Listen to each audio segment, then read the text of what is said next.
What's up, sports fans? This is the Lucas Ross Sports Channel. It is time to give you my updated college football top 25 rankings heading into week number 2 of the 2024 college football season. Of course, week number 1 is now officially over. The first weekend of the college football season is now finally over. It was completed last night with Florida State and Boston College, and my thoughts about that game, boy, Florida State starting 0-2. Who saw this coming? I mean, Florida State obviously one of the favorites to win the ACC this year and possibly be a number 3 or number 4 seed in the college football playoff. It seems like, this playoff, appearance for Florida State has now gone officially away. I wouldn't really say gone officially away because they played 2 conference opponents in the first 2 weeks, Georgia Tech and Boston College. I'll talk more about Boston College here in just a second, but this is going to be my updated top 25 heading into week 2.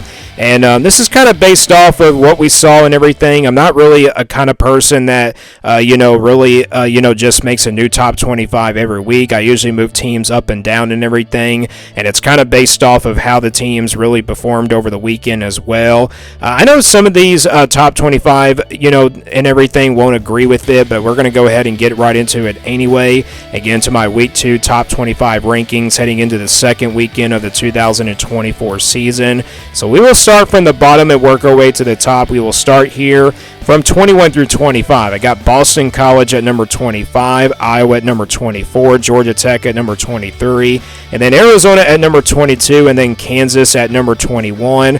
Boston College, we'll start with them first. I don't think anybody expected Boston College to be ranked here in my top 25, but based off of their performance and based off of beating a really good, talented Florida State team, and with all those transfers that they brought in, Boston College, I think, deserves to be in the top 25. I was very impressed with their performance against Florida State. The run game was really strong. The offense was just really overall pretty impressive, and the quarterback play was really good for them as well. I can't really pronounce his last name, but he played pretty well for this Boston College team, and I've been seeing a lot of rumors out there that they compared him to Kyler Murray. I wouldn't really go that far with the former Oklahoma quarterback and everything, but Boston College again really impressed me, and I think this team definitely deserves to be in the top 25 after what they did last week, or actually yesterday and everything. On the other side for Florida State, another really tough performance for the Seminoles, especially on the defensive line.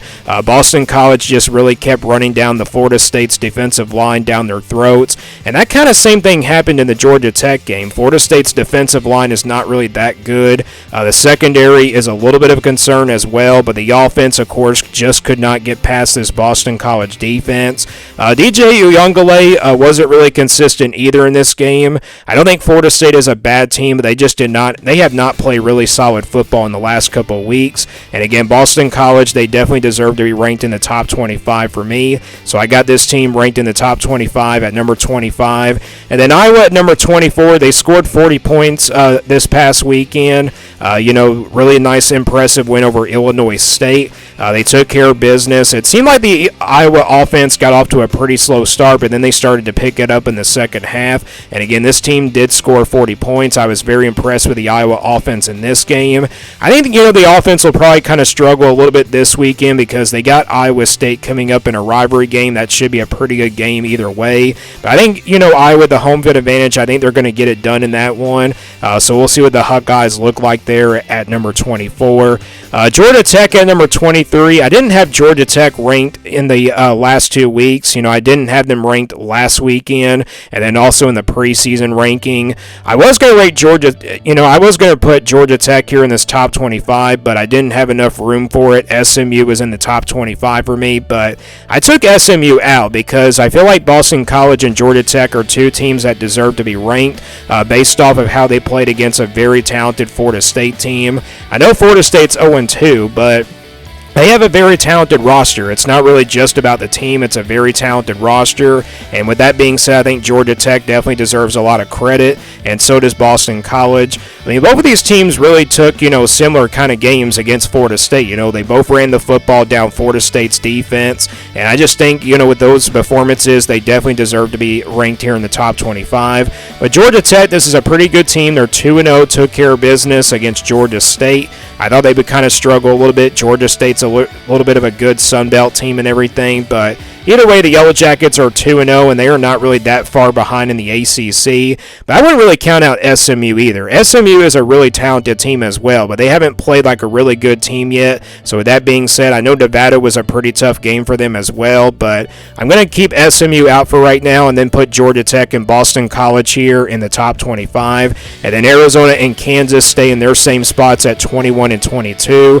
Arizona took care of business this weekend, and so did the Jayhawks. Both of these teams start 1-0, but they're still here ranked number 21 and number 22. So a couple of changes here at the bottom from 21 through 25, and these are my rankings here from 21 through 25. Let's now go from 16 through 20. I got Clemson at number 20, LSU at number 19, Louisville at number 18, Kansas State at number 17, and then I got Oklahoma here at number 16. So Clemson and LSU dropped for me in the rankings here for a few spots. I didn't drop them out of the top 25. I know Clemson had a little bit of a bad performance against Georgia, more than LSU did against USC. I don't think LSU was that bad though. That's the reason why I didn't really drop them outside the top 20 and everything. I still think this is a really good LSU team, and plus I think they play better than this Clemson team. Let's talk about Clemson first. Clemson offensively could not move this football against this Georgia defense. They really just did not play so well in the second half and everything. And you think about it, Clemson actually was right there with Georgia in the first half. They were only down 6-0, but the offense again was just a big struggle. Again, this was a very talented Georgia team that they went up against, and that's the reason why I think Clemson just really struggled overall on the offensive side of the football. But the defense looked pretty good. I know it wasn't really good in the second half, but I feel like, once the second half started, I feel like, by the third quarter, in the late third quarter, I feel like Clemson just ran out of gas and they were all beat up from that Georgia team. So, again, Clemson starts 0-1, but it wasn't really a bad loss for them. I still keep them here in the top 25. I think they'll bounce back this weekend. But the question is, will Clemson be all beat up after that Georgia game from this past weekend going into this game against Appalachian State? Appalachian State's known for pulling off upsets out of the Sun Belt and everything, but I think Clemson definitely will bounce back, and I do expect them to bounce back this weekend when they're back at home. So Clemson, they dropped from 14 to 20. I had them at number 14 last week, so they dropped about 6 spots for me, and then same thing with LSU. I had them at number 12, I believe, from last week. LSU, a tough loss for them against USC. I was really impressed, though, with Garrett Nussmeier's performance and everything. I feel like the LSU offense is going to be once again pretty explosive, with Nussmeier making pretty good throws down the field. The defense, I was really impressed with the defense as well. In fact, I was really impressed with both defensive teams. I was kind of expecting a shootout here between LSU and USC, but that obviously did not happen. Both defenses actually played pretty well and took care of the football. But LSU, a tough loss for them. That makes it 3 years in a row now that they've lost under Brian Kelly in opening season games. But I got LSU here at number 19, still inside the top 20. And then Louisville at number 18, Kansas State at number 17, and Oklahoma at number 16. All three of these teams from 16 through 18 took care of business. Louisville had a pretty impressive performance against Austin Peay. Tyler Shutt looked pretty good at quarterback. We'll see what the future looks like for him. Kansas State got off to a pretty slow start in the first half, for quite a while there, but they were able to pull away in the second half. And then Oklahoma, offensively, they were very explosive in their opening game, and then the defense obviously looked pretty solid as well.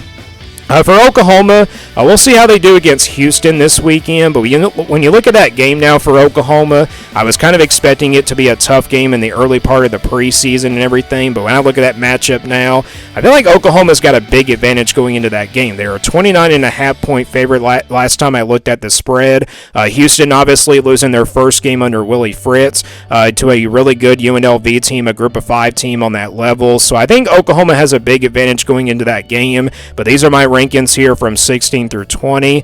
Moving on to the top 15 from 11 through 15, I got Missouri at number 15, USC at number 14, Tennessee at number 13, Miami at number 12, and then Utah at number 11. Missouri took care of business this weekend. When you look at Missouri against Boston College coming up in the next 2 weeks and everything, I believe it's 2 or 3 weeks away. When you look at that matchup now, I feel like Missouri will have a pretty tough matchup against Boston College coming up in the month of September. But, Missouri took care of business this weekend. That's all we can really say about the Tigers. They definitely deserve to be in the top 15 after that performance. And then USC at number number 14, so USC goes from unranked for me in the last 2 weeks to ranked number 14. I was going to put this team outside the top 20 and everything, but I had to keep USC ahead of both LSU and Clemson and everything because USC obviously has a top 25 win over those two teams. Not, Clemson and everything, but, USC definitely deserves to be way ahead of Clemson just based off of the performances, but I was really impressed with USC's performance. The wide receivers were really good in this game. Miller Moss looked pretty accurate at quarterback, so I do expect him to continue to be accurate like that. USC has a pretty tough schedule in the Big Ten, but based off of this performance, I think USC could be a dark horse team in the Big Ten as well.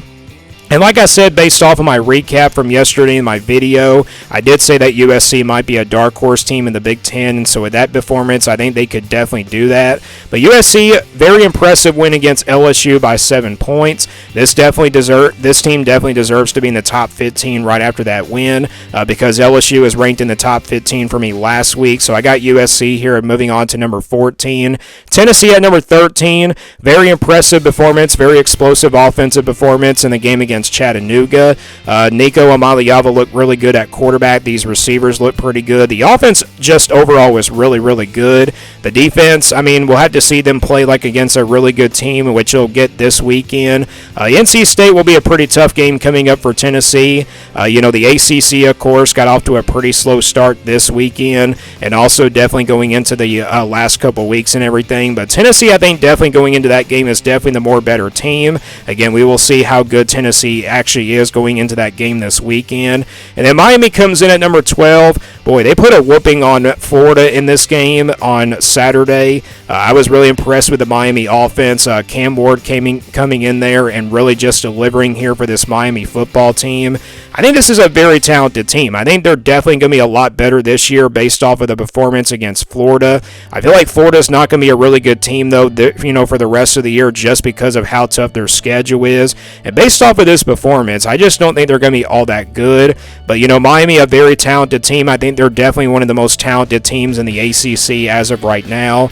The ACC actually got off to a pretty slow start this weekend, though. Like I said, Miami definitely was was one of the best ACC teams this weekend.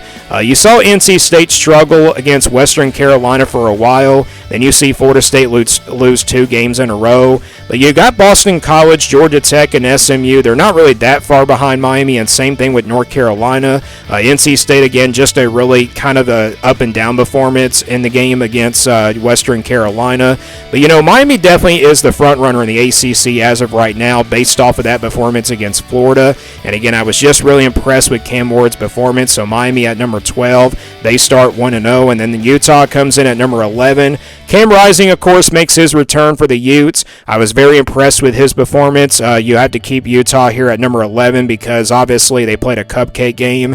And then same thing goes with Tennessee. Tennessee and Utah both were at number 11 and number 13 for me in the last 2 weeks. I can't put Miami past Utah because that would put Utah down to number 12. So I can't just move Utah down because of they win and everything. But I'm going to keep Miami there at number 12 and then Tennessee at number 13. And I'm going to keep Utah here at number 11. But again, Utah, very impressive performance in their first game of the season. So these are my rankings here from 11 through 12. All right, 6 through 10, it stays the same here from last week. I got Oklahoma State at number 10, Penn State at number 9, Notre Dame at number 8, Michigan at number 7, and Ole Miss at number 6. A very impressive win for Oklahoma State against a really good South Dakota State team. I think this Oklahoma State team, based off of their performance, is going to be a pretty good team this year. Obviously, Ollie Gordon III really played well in this game, and then, of course, same thing goes to Alan Bowman. Now, they're going up against an Arkansas team that could be really dangerous coming up this weekend. Arkansas scored 73 points in their first game, but, Bobby Petrino, of course, taking over as the offensive coordinator. But, Oklahoma State will have the home field advantage, and I think they're also going to have the talent advantage in that game. But we'll see how that game goes for Oklahoma State. I think that's a really important game here for both of these teams. If Arkansas wins, I think they'll be in my top 25 next weekend. But if Oklahoma State wins, they'll definitely, really have a good season for the rest of the way. But again, I got Oklahoma State here at number 10. Very impressive performance against a really good South Dakota State team out of the FCS level. And then Penn State at number 9. Very impressive performance against West Virginia in the second half. Obviously a weather delay was, delayed for quite a while, but Penn State came out of the locker room out of the delay and played pretty well. I was really impressed with the offense for Penn State. It looks like Penn State's now got a passing game going for them and everything, so I feel like Penn State's going to be a pretty good offensive team. The running backs weren't really that great for Penn State, but I think it will get better and better as the season goes along, and the defense just overall played pretty well as well. So Penn State here at number 9. Notre Dame at number 8. Big win again against Texas A&M, of course, over the weekend. One of the toughest places to play in all of college football. Notre Dame gets a late touchdown to win the game, and they finished the game pretty strong. Riley Leonard stepped up at the end of this one as well. So Notre Dame comes in at number 8, and when you look at Notre Dame's schedule the rest of the way, this team might have a chance and have a clear path to the college football playoffs. So the Fighting Irish here at number 8, and then Michigan at number 7. Slow start against Fresno State in the first half, but they were able to pull away in the second half. We will see what they look like against Texas coming up this weekend. Of course, that's the biggest game coming up this weekend in week number 2. If Michigan wins that game, they'll definitely be my top 5 next week, and we will see what happens in that one once they go up against that really good Texas team. And then Ole Miss at number 6 took care of business in their first game. The offense was very explosive, and the defense looked really good as well. So the 6-10 range here stays the same from last week, and then same thing goes for the top 5. Alabama at number 5, Texas at number 4, Oregon at number 3, and then Ohio State here at number 2, and then Georgia at number 1. So Alabama takes care of business in Kalen DeBoer's first game. I mean, obviously they have some great receivers on this team based off of what I saw and everything. Jalen Milroe didn't really play much in this one, but he was really consistent for quite a while there in the first half. And then Texas at number 4. Really impressive offensive performance against Colorado State. I think Colorado State's a pretty good group of 5 team, but Texas definitely was the better team here, and Quinn Ewers was really good in this game as well. And again, we'll see what Texas looks like against a really good, tough competition coming up against Michigan this weekend. If Texas can win that game, I think I can put them in the top 3, and just ahead of them is Oregon. I know Oregon did not perform well against Idaho and everything, but I still think this is a really talented Oregon team, so I'm going to keep them here at number 3 because both Texas and Alabama both played against cupcake teams. And then Ohio State here at number 2. Slow start a little bit against Akron, but the offense got going here for Ohio State. The running backs look really good. Will Howard looks pretty good as well. I'll have to see Ohio State play like a tough competition in order for them to call a dominant team. So Ohio State at number 2. And then Georgia at number 1 took care of business against Clemson in the second half. I already pretty much, announced what that game was kind of like and everything when I did Clemson here on this top 25. But Georgia showed why they were dominant, the most dominant team coming up in the country against Clemson. Again, they got off to a slow start in the first half, but second half they were much more better, and Carson Beck really made some good throws down the field. So Georgia at number 1. Again, the top 5 stays the same here. Alabama, Texas, Oregon, Ohio State, and Georgia at number 1. So those are my top 25 rankings, my updated top 25 rankings heading into week number 2 of the 2024 college football season. So let me guys know what you think about these top 25 rankings, and also give me your top 25 rankings down in the comments below. Thanks for watching this video, and stay tuned here for more sports content videos right here on the Lucas Ross Sports YouTube channel.